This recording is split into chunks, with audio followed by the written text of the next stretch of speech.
Selamat pagi teman-teman semuanya. Berjumpa lagi kita dalam perkuliahan akuntansi 1 ini, perkuliahan jarak jauh. Pada kesempatan kali ini, saya akan melanjutkan topik perkuliahan kita yang terkait dengan akuntansi 1, yaitu adalah perusahaan dagang. Oke. Sebelumnya, di materi sebelum UTS, kita sudah belajar terkait topik akuntansi yaitu perusahaan jasa. Nah, sekarang kita akan masuk ke dalam topik perusahaan dagang. Mungkin teman-teman pernah tahu apa itu perusahaan dagang? Contohnya seperti apa? Lalu karakteristiknya seperti apa? Nah, saya pertama akan menjelaskan apa itu perusahaan dagang. Perusahaan dagang adalah perusahaan yang kegiatan bisnis utamanya ialah membeli barang dari pemasok dan menjualnya kembali ke konsumen tanpa merubah wujud dari produk tersebut. Jadi,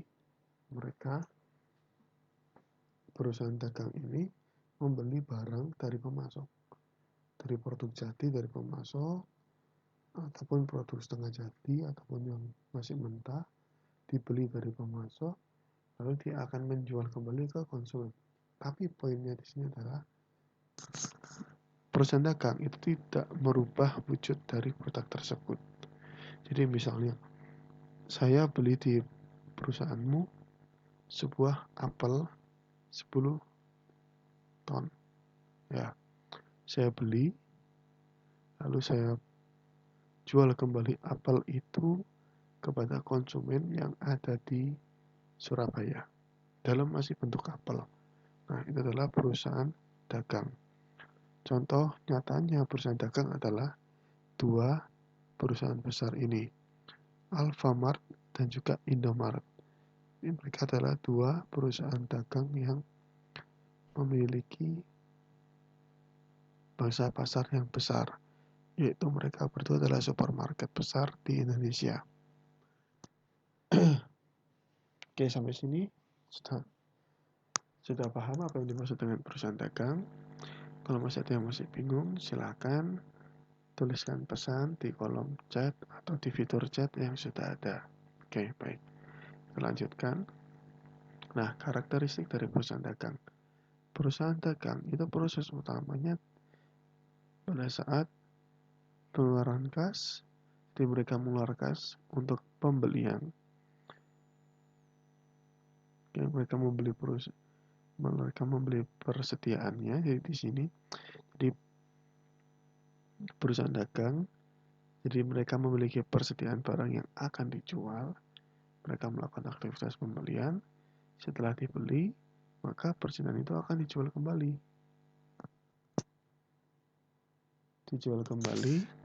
Lalu setelah barang itu dijual dan diterima konsumen, barulah mereka melakukan aktivitas piutang usaha.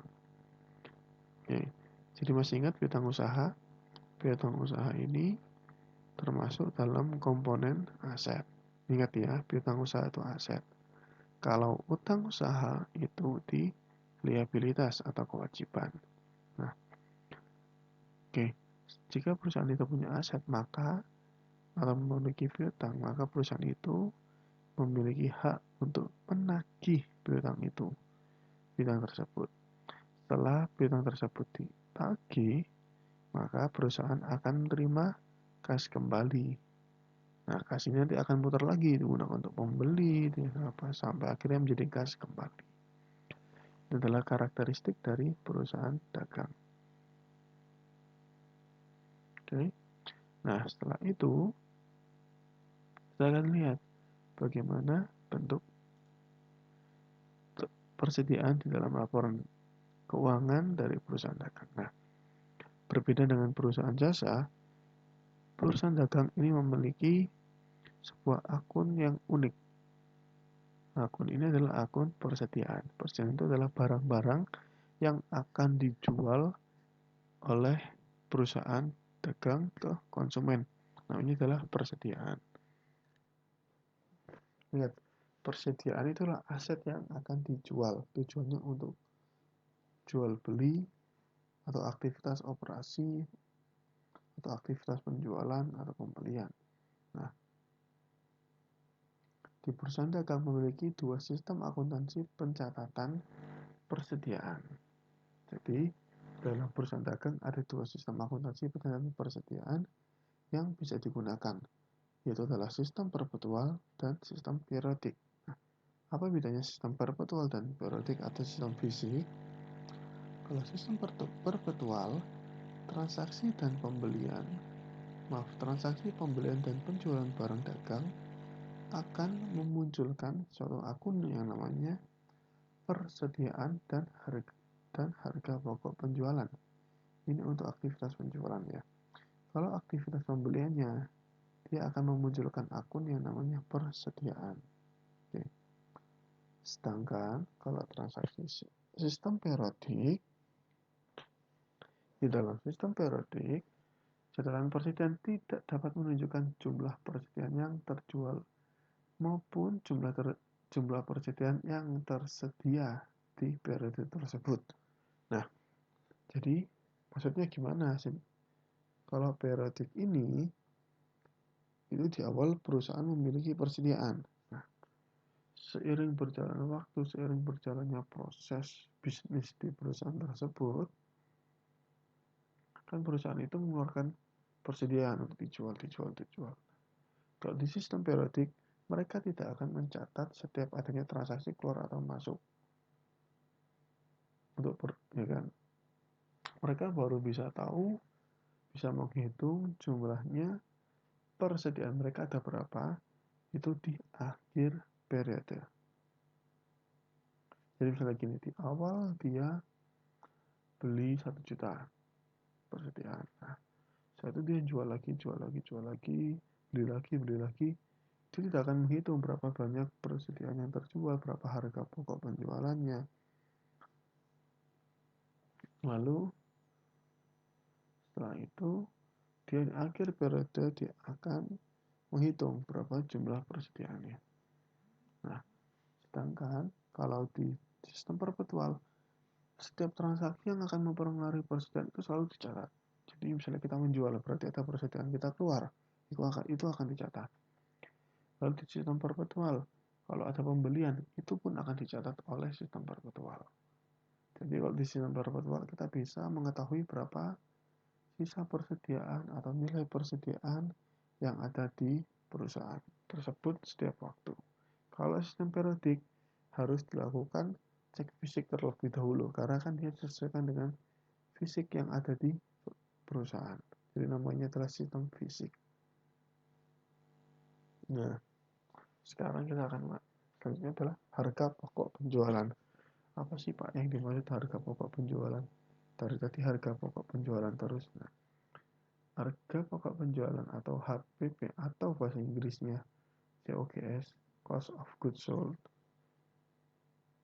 itu dapat didefinisikan sebagai jumlah pengeluaran dan beban yang diperkenankan baik secara langsung maupun tidak langsung untuk menghasilkan barang atau jasa di dalam kondisi dan tempat di mana barang itu dapat dijual atau digunakan.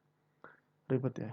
Nah, simpelnya harga pokok penjualan itu adalah berapa sih harga kita membeli persediaan yang akan kita jual kembali itu. Atau kalau bahasa Surabayanya, kulaan. Berapa harga kulaannya. Jadi misalnya, saya membeli baju.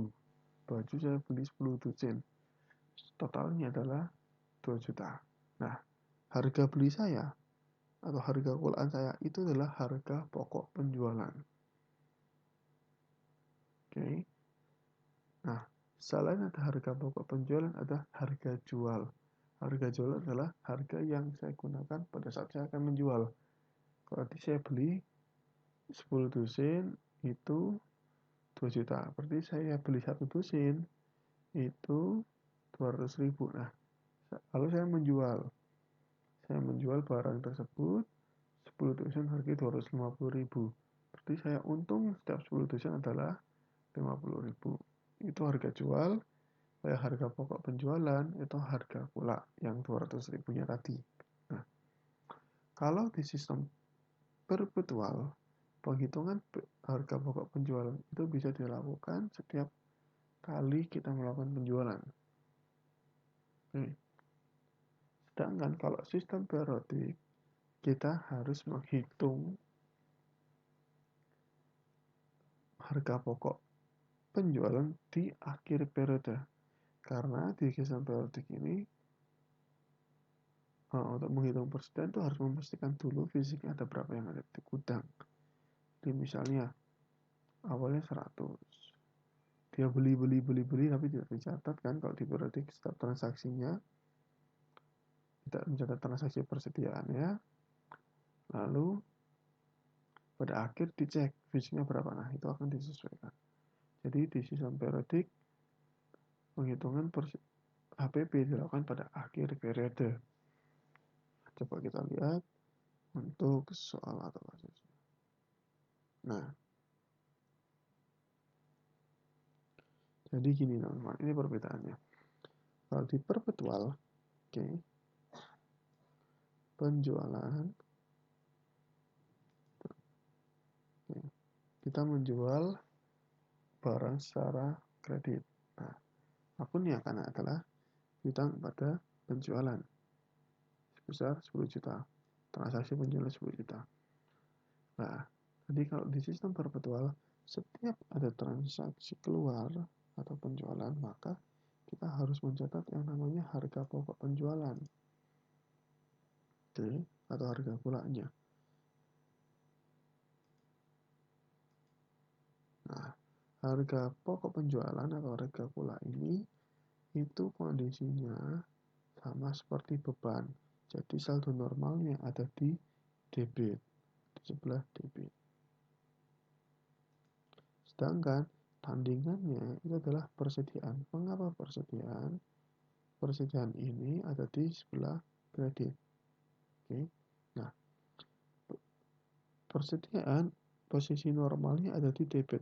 Kalau persediaan ini ada di kredit, berarti persediaan ini keluar dari gudang atau persediaan ini sudah dijual. Jadi persediaannya berkurang.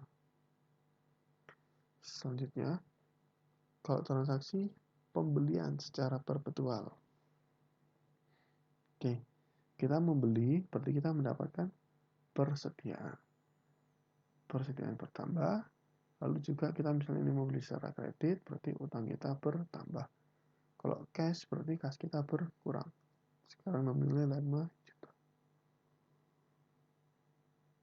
Nah, sekarang kalau di periodik, kita lihat. Kalau di periodik, penjualan, dia tidak perlu menghitung yang namanya harga pokok penjualan. Karena di sistem periodik, penjualan dilakukan di akhir, penghitungan harga pokok penjualan dilakukan di akhir periode. Jadi, untuk periodik, maka pada saat aktivitas penjualan, yang dicatat adalah piutang atau kas sebagai tanda bahwa kita menerima piutang atau uang tunai. Lalu kreditnya adalah penjualan kita bertambah sebesar 10 juta tanpa kita menghitung HPP di sini.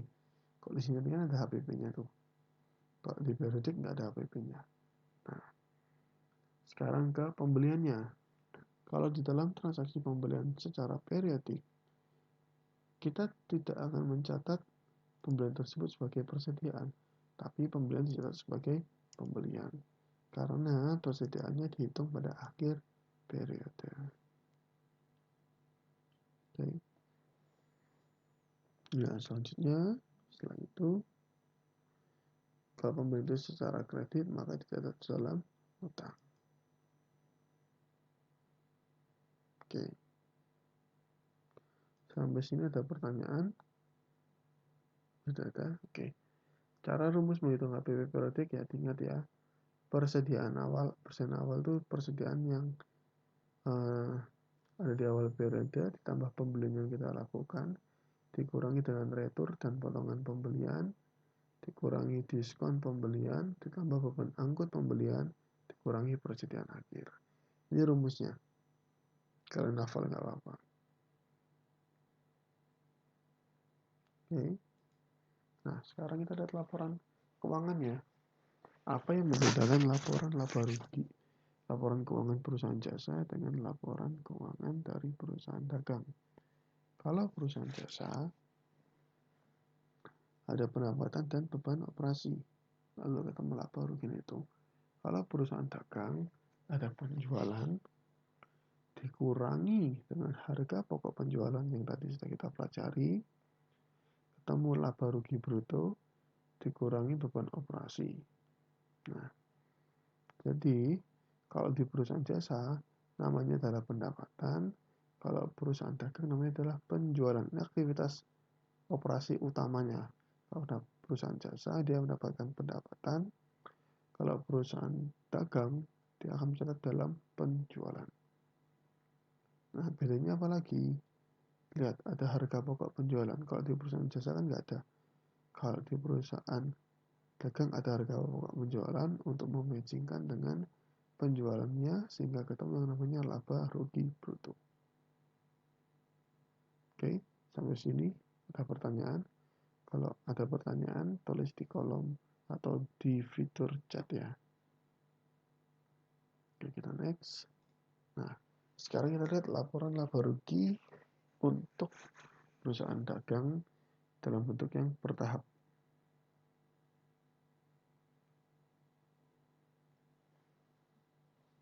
Yang pertama ada penjualan.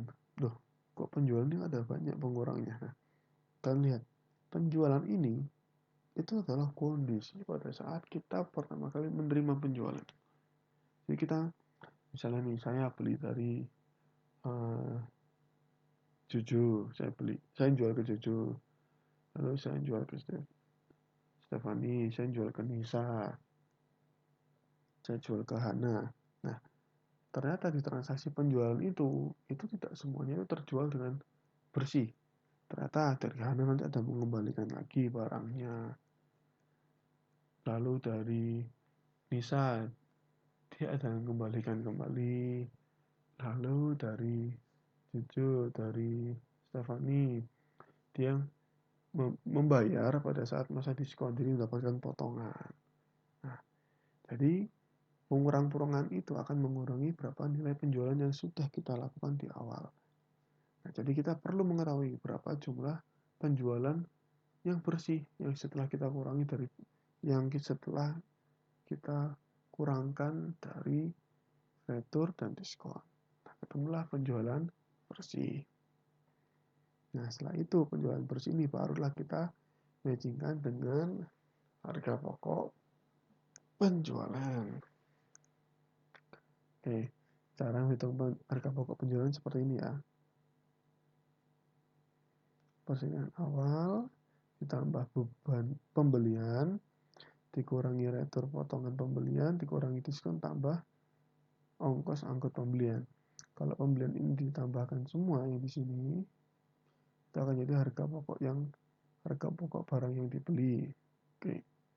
Nah, harga pokok barang yang dibeli ditambah dengan persediaan awal akan menjadi barang tersedia untuk dijual. Jadi kita awal barang kita miliki itu berapa, kita beli lagi nih.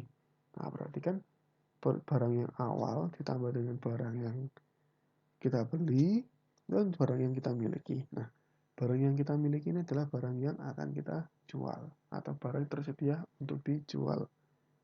Kita kurangi dengan persediaan akhir. Persediaan akhir maksudnya adalah persediaan barang yang belum terjual.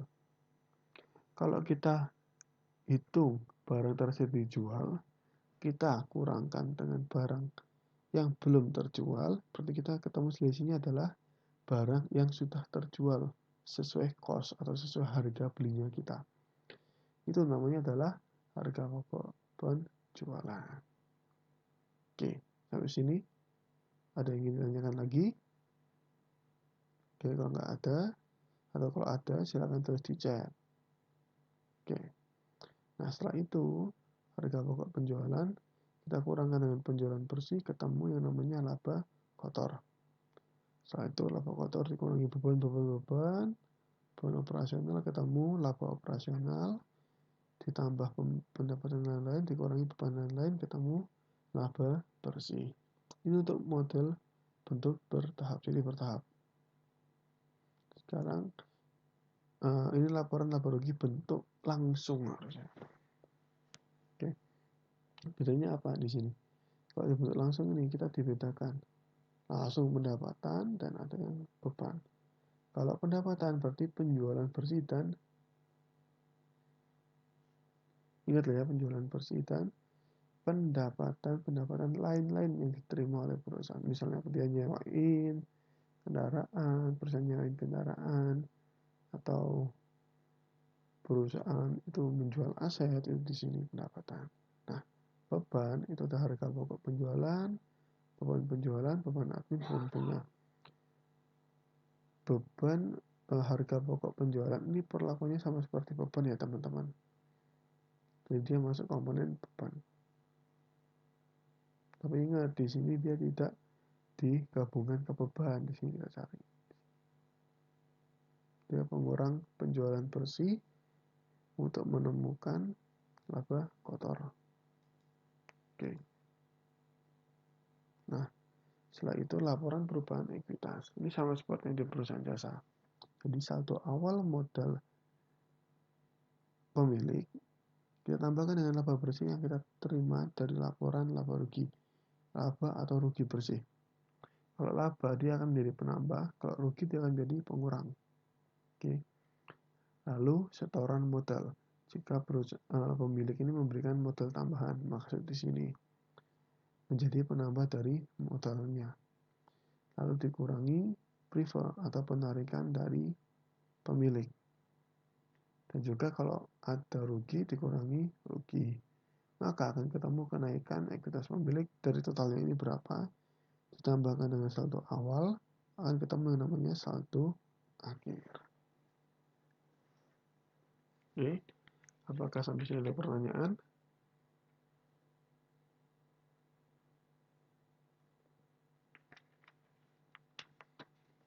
Jika tidak, kita lanjutkan. Oke.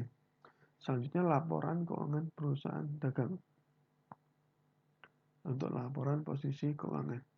Coba kita lihat di dalam laporan posisi keuangan ini ada aset, liabilitas, dan ekuitas. Jadi sama ya, sama seperti perusahaan jasa. Cuman yang berbeda adalah di sini, di komponen aset. Ada yang namanya persediaan. Kalau di komponen perusahaan jasa tidak ada persediaan pada umumnya. Yang membedakan dengan komponen dari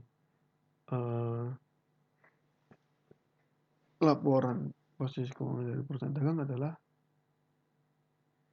adanya persediaan.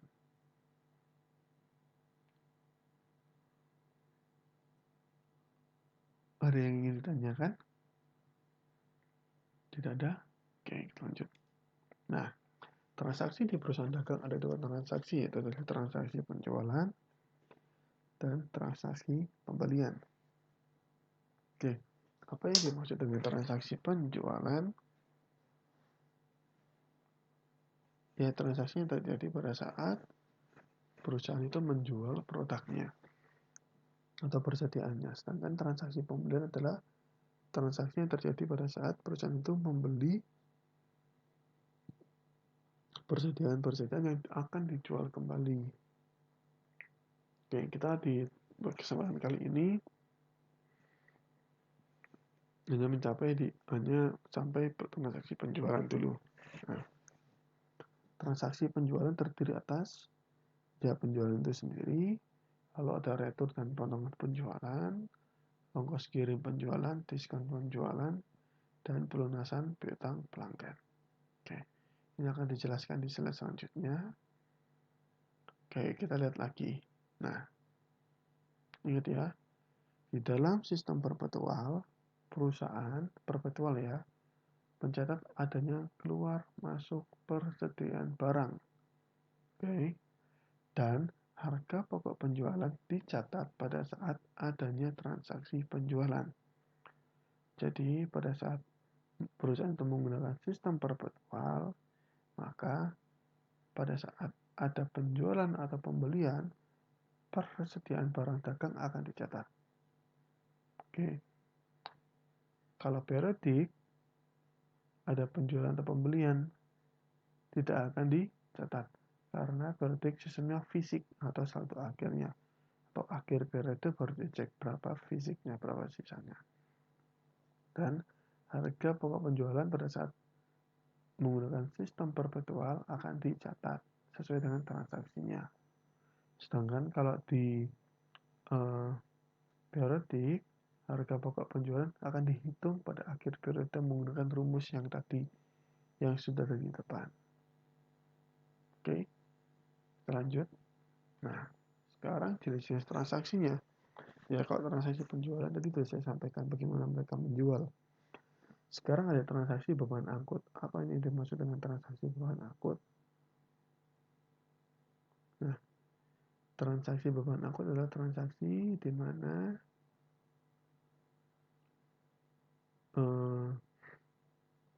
si perusahaan tersebut itu dia menjual barang-barangnya. Nah, pada saat menjual barang tersebut, agar barang itu dapat sampai ke konsumen, perusahaan perlu mengirimkan barang tersebut. Kan? Nah, pengeluaran yang uang yang dikeluarkan untuk mengirim barang tersebut disebut sebagai beban angkut penjualan. Oke.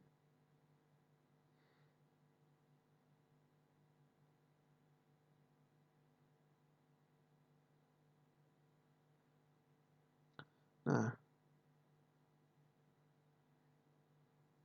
selanjutnya transaksi diskon penjualan. Apa yang dimaksud dengan transaksi diskon penjualan? Transaksi diskon penjualan itu adalah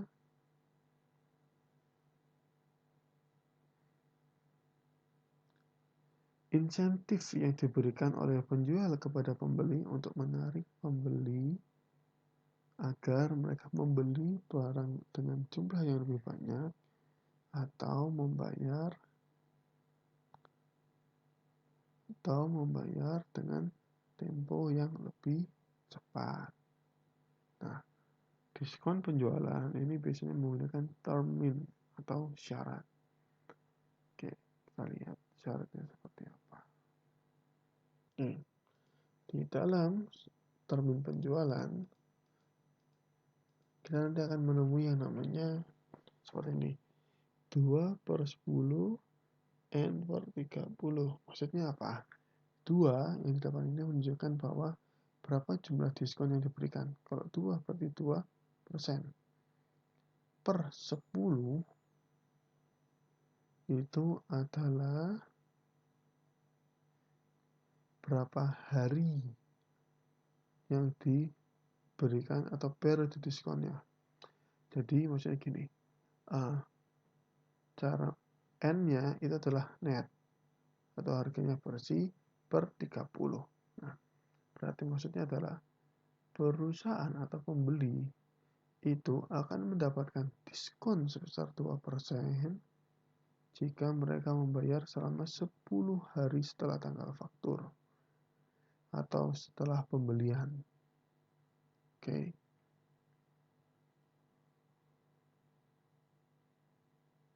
Nah, setelah itu N per 30 mereka wajib melakukan pembayaran 30 hari setelah transaksi tersebut. Jadi 2/10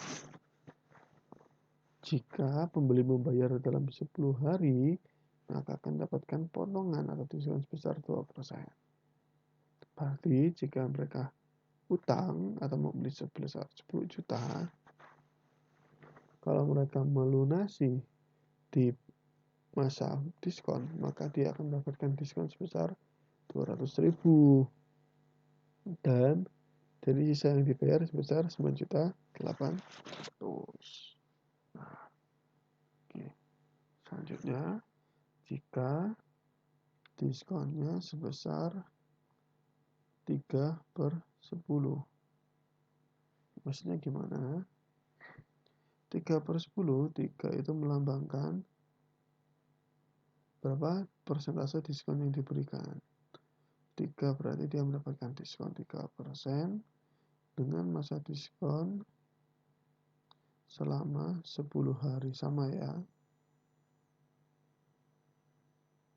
Nah, untuk N/60 berarti masa jangka waktu pembayarannya selama 60 hari. Jadi ketika dia melakukan pembelian sebesar 10 juta, maka dia akan, kalau misalnya dia membayar dalam masa diskon, dia akan dapat potongan sebesar 3% atau sebesar 300.000. Dari mana 300.000? Dari 10 juta pembeliannya dikali dengan 3%. Oke, sampai sini ada yang ingin ditanyakan? Kalau tidak ada, kita lanjut ya. Kalau ada, silakan tulis di kolom chat. Tadi diskon. Nah, sekarang bagaimana dengan retur? Retur itu adalah pengembalian atas barang yang sudah terjual. Jadi, kita sudah melakukan penjualan. Kita sudah mengirim barang kita ke konsumen kita. Nah, sampai di tempat konsumen kita, penjualan ditolak. Loh, kenapa ditolak? Karena produk kita itu rusak. Jadi waktu barang kita dikirim tidak sesuai itu. Kita ngirimnya bagus, ternyata waktu di perjalanan barang yang kita kirim itu rusak, entah karena kesalahan pengiriman atau kesalahan dari pengepakan, sehingga barang yang kita jual dalam kondisi yang rusak dan tidak baik. Nah, atau mungkin dari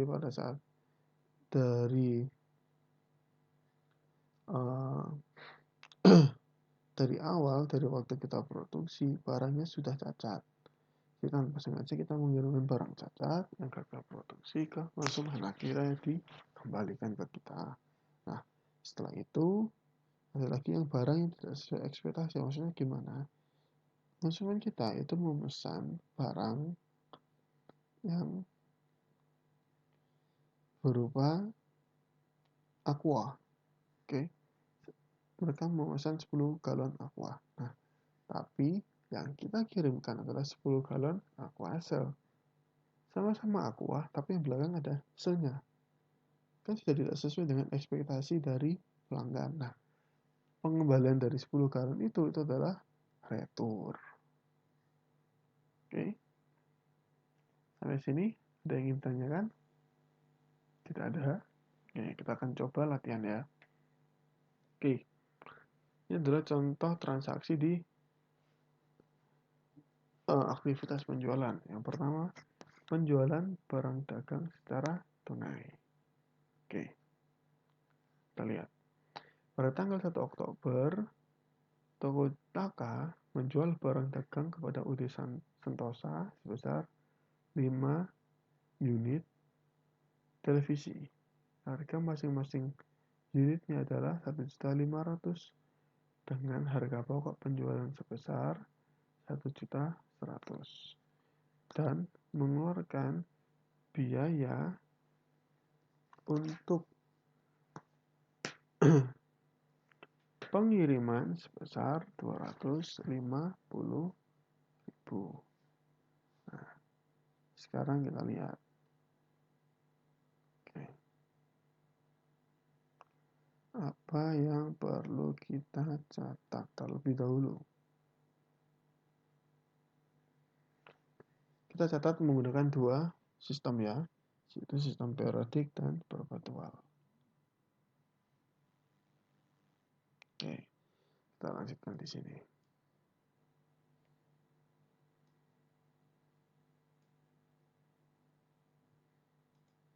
Oke. Ini untuk transaksi tanggal 1 kali.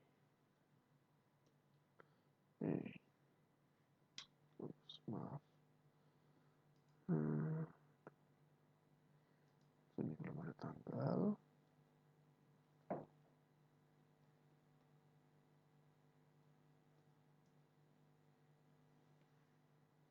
Tanggal 1 Oktober.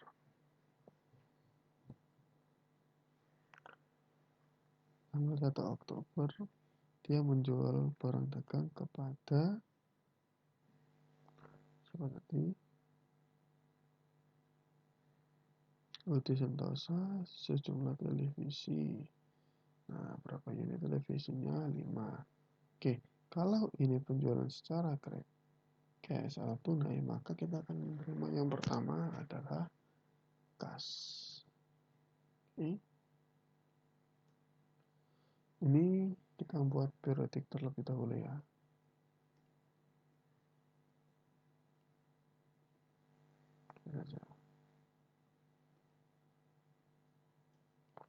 Berarti kita akan menerima kas. Nah, selanjutnya kita akan mencatat penjualan yang kita lakukan. Oke, kas dan penjualan. Nah, sekarang kita catat berapa unit yang dijual oleh Toko Taka kepada Udi Sentosa. Toko Taka menjual 5 unit TV seharga 1.200.000. Ini adalah kas yang diterima oleh Toko Taka. Oke. Sekarang kalau perhitung seperti apa? Perbetulan seperti apa? Yang ingat, kalau perpetual dia harus mencatat yang namanya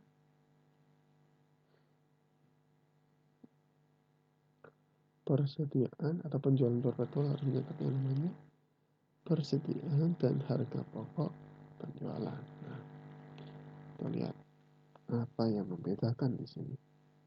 Kalau perpetual ini sama, kita mencatat kas. Karena kita menerima kas secara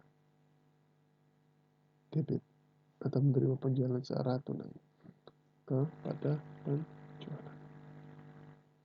Jumlahnya berapa? Sama. 5 kali 1.500.000.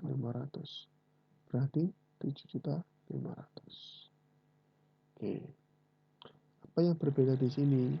Nah, kalau perpetual, ingat kalian harus mencatat harga pokok penjualan setiap transaksi tersebut terjadi.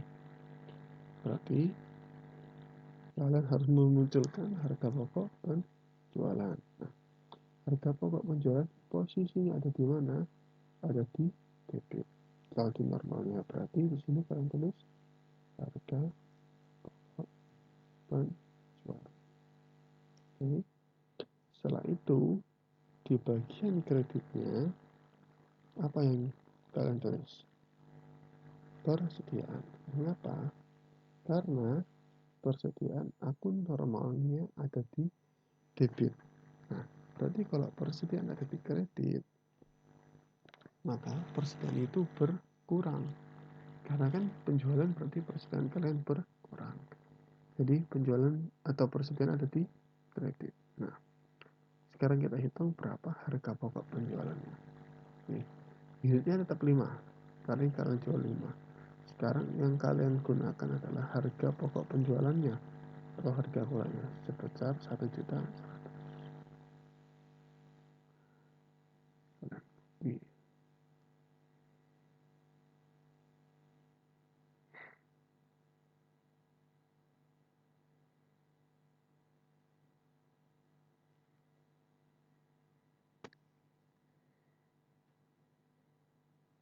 Oke.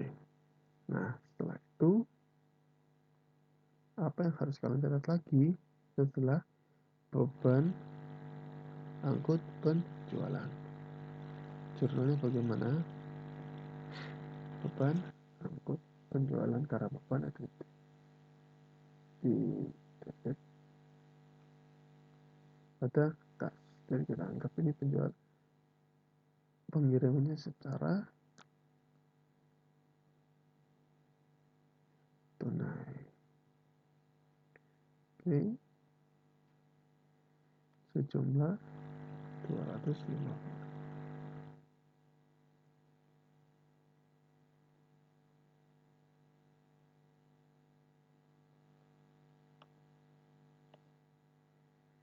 Sekarang yang tanggal 5. Ini kita pakai kredit terlebih dahulu.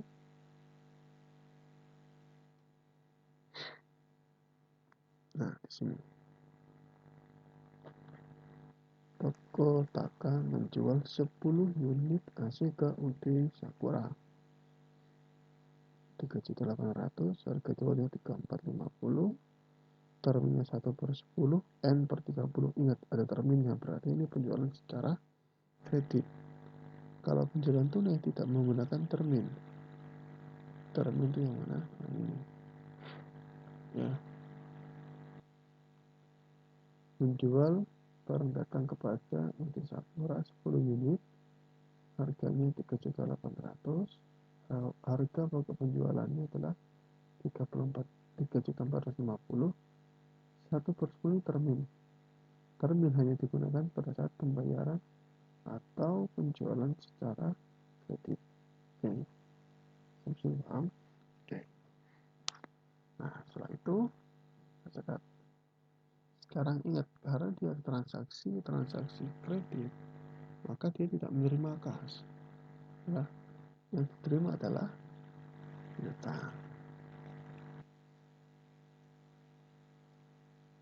Piutang dagang, karena piutang ini berdasarkan dari aktivitas dagang. Oke. Setelah itu kreditnya adalah penjualan.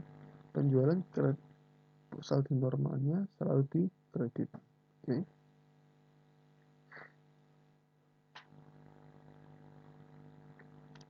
Sekarang kita lihat berapa nominalnya.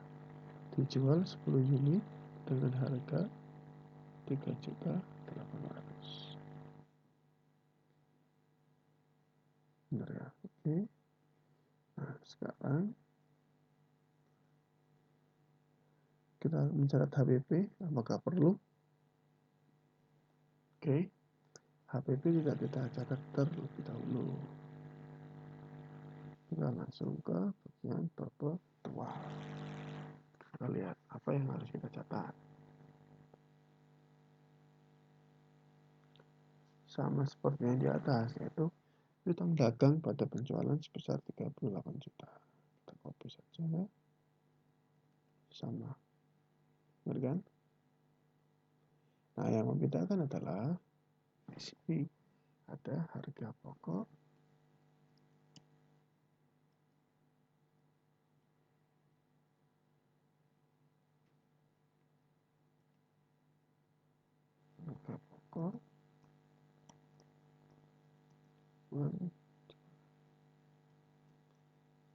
persediaan. Karena perpetual, ingat perpetual mencatat setiap transaksi persediaan sebesar 3.450 kali 10 unit.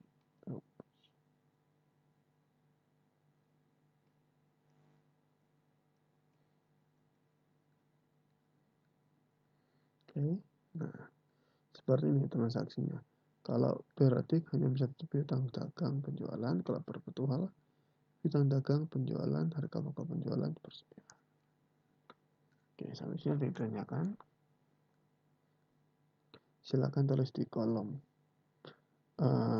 chat ya kalau ingin ditanyakan. Setelah itu kita masuk ke tanggal 8. Oktober dia melakukan pengembalian barang di toko UD Sakura, mengembalikan 2 unit komputer, 2 unit AC dari toko Taka. Berarti dia mengembalikan. Oke. Dia mengembalikan barang yang telah dia beli. Nah, sekarang kita lihat jurnalnya apa.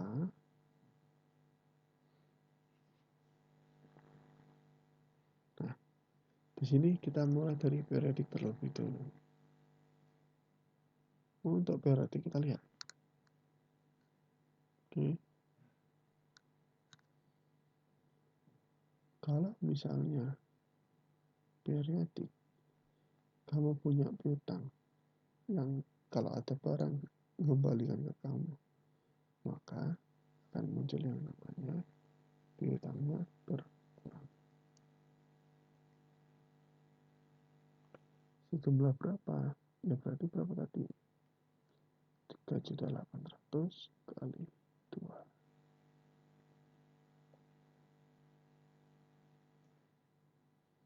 Benar ya? Oke.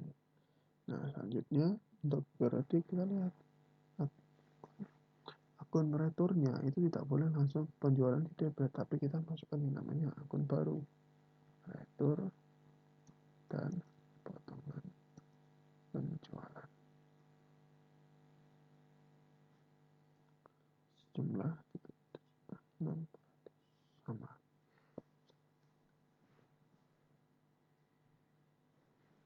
Oke. Nah, ini di periodik. Sekarang yang perpetual.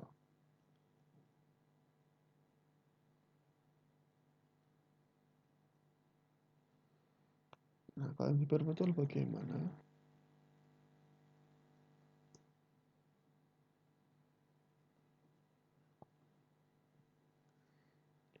Kalau di perpetual sama seperti dengan periodik yang di sini, yang di awalnya. Nah, yang berbeda di mana? Di bagian penghitungan persediaan dan harga pokok.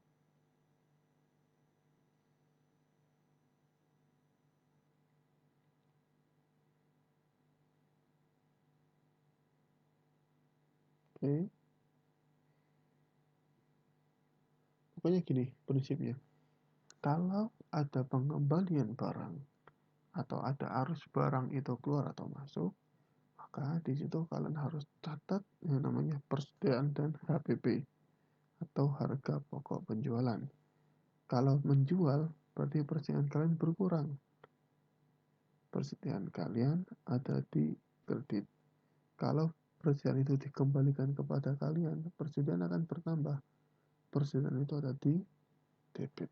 Berarti sekarang ini pengembalian, persediaan ada di debit. Kreditnya apa? Harga pokok penjualan.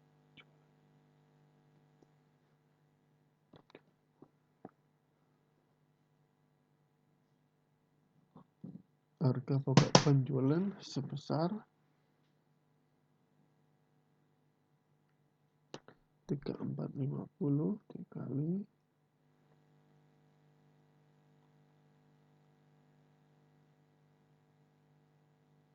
unit.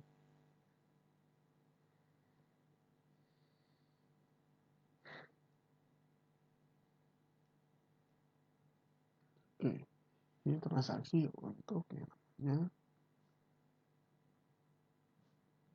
penjual retur.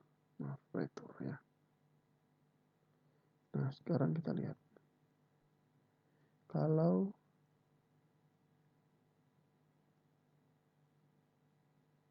ini retur. Nah, tanggal selanjutnya, nah tanggal 18. Jadi ada dua kasus. Nah, yang pertama adalah toko Taka ini menerima penulisan dari punyanya si Sakura atas pembelian AC yang kemarin sebesar tanggal 5. Oke, kita lihat info tanggal 5. Infonya apa? Kalau penjualan ini ada syaratnya, kan? Di sini 1/10 N/30. Berarti kalau dia membayar 10 dalam 10 hari dia akan mendapat diskon sebesar 1%. Kita lihat. Tanggal 18 tadi pembelian tanggal 5. Itu lebih dari 10 hari. Berarti toko UD Sakura tidak mendapat kesempatan diskon. Kan?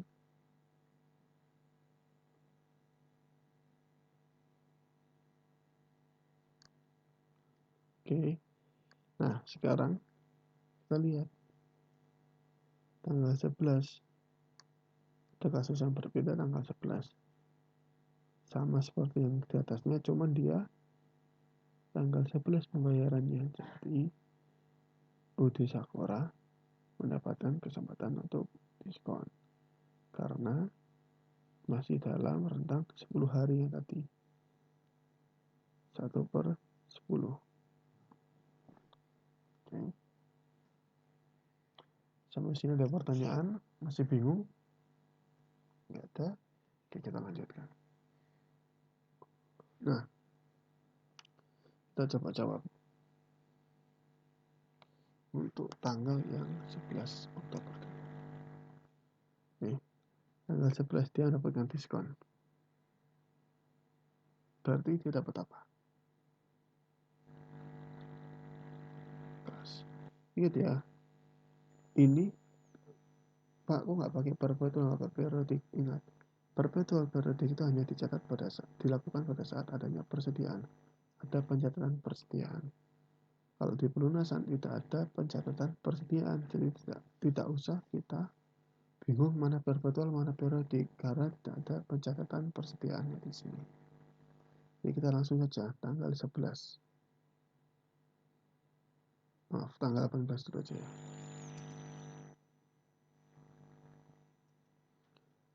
Oke, lihat. Kalau di tanggal 18 dia tidak ada diskon, maka piutang yang akan diterima oleh toko tak adalah full atau full seperti sisa utang atau sisa piutang yang harus dibayarkan oleh UD Sakura. Berarti dia akan menerima kas dan akan menghapus piutang dagangnya atau piutang usaha. Sejumlah berapa kita lihat.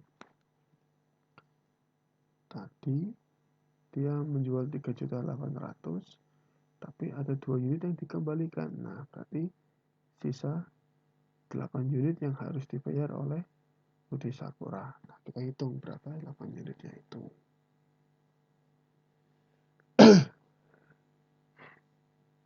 Tadi pembeliannya adalah 38 juta. Kita kurangkan dengan retur. Returnya ini kan tadi. Nah, 1.600.000.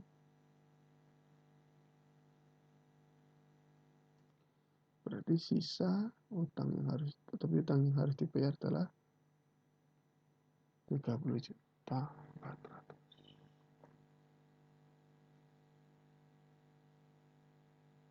Nah, sekarang kita lihat. Ini kalau tidak ada diskon. Kondisi no. Sekarang bagaimana dengan kondisi kalau ada diskon di tanggal 11? Pada tanggal 11 Oktober.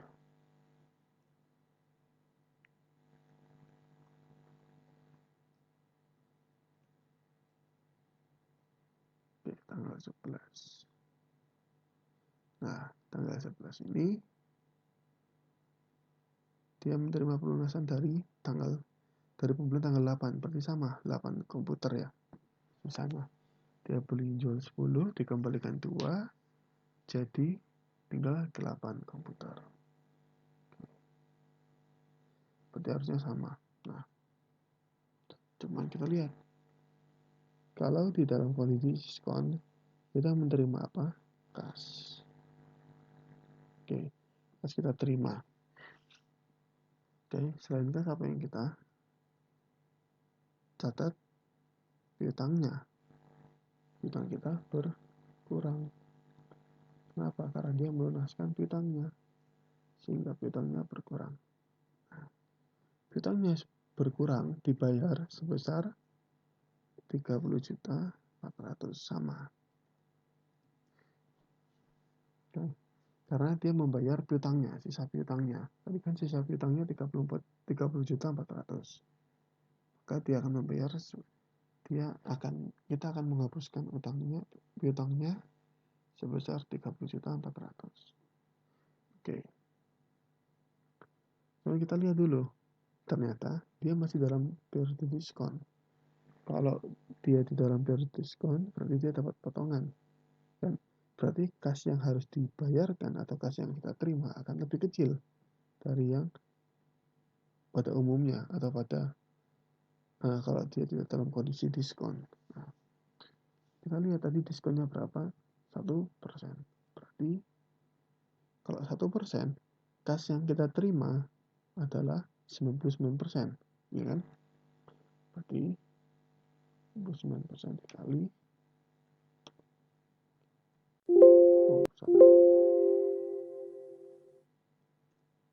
ketemu 30.996.000. Nah, kan kalau di akuntansi pakai prinsip juga harus imbang kan, balance. Kalau ini kan belum sama, ya kan?